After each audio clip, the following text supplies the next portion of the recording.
Sandton this evening.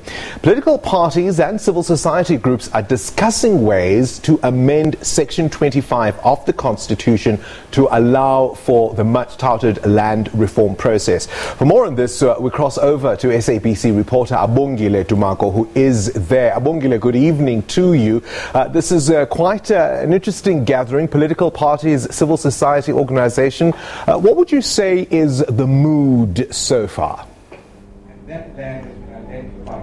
Good evening to you. Yes, of course, the debate is well underway. Behind these closed doors, these political parties, of course, taking to the fore, putting their views on what really must be done to make it a point that the land expropriation without compensation is being realized as fast as possible. The mood, of course, it was initially a bit tense before the program director took to the fore to actually break the ice and say it's not about being in parliament and going all out and being on each other's throat in as far as the discussion is concerned. It's a matter of getting a sense of how are other South Africans from the urban areas, namely this part of the country, we are in Sandton, of course, tonight, feel about the fact that there has to be this implementation of land without compensation, of land expropriation without compensation, rather than making the point that that Section 25 of the Constitution is amended. And of course, at a time, of course, Bongani, where there's this announcement made yesterday afternoon by the President, Cyril Ramaphosa, on our new Finance Minister, Tito Mboweni, people saying here that they are looking forward to his views in as far as this process is concerned, saying that policies need to be put in place so that land expropriation can be realized as soon as possible. Ronald Lamula saying that since 1994 the debate has been raging on, but it's a matter of now making it a point that implementation does take place. Abongile, talk to me about who's in the room. I mean, we're still at the point where there are different sides to this debate, or is it really a thrashing out with an in-principle agreement in place in terms of just now how to get the mechanisms right? For now, it's a matter of these political parties putting their views onto the table.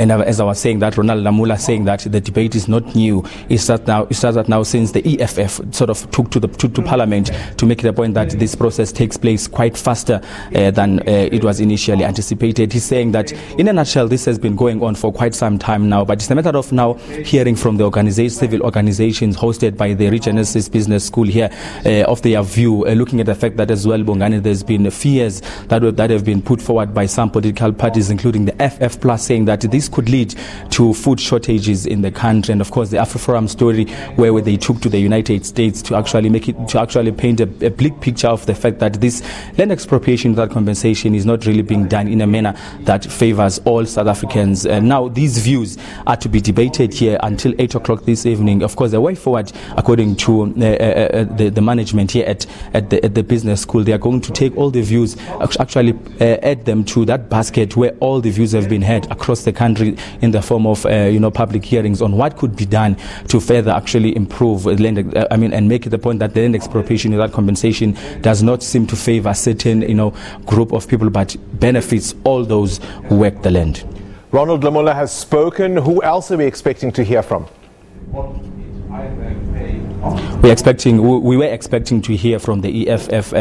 Ms. Mashiko couldn't make it. She cancelled at the last moment, we were told. And of course, the BLF is also represented by its deputy president. She's actually about to take to the fore and actually express their views as the BLF. You understand, of course, their leader, Andile Tama, has been vocal when it comes to the land issue, saying that it's about time that Africans in Africa, black Africans in particular, need to have access to land and be able to be allowed to work on the land. Of course, some other groups, including, of course, the Regenesis Business School, are expected to also take to the stand and shed their views, looking at the fact that this needs to be done in a speedily manner, that the Constitution is indeed amended in accordance to what is supposed to happen when you look at land reform in South Africa. All right, we'll leave it there. Abongile Dumako, our SABC reporter at that land summit. And from what he is saying, it does appear it's very likely to be more of the same, the usual suspects saying more or less the same things. Back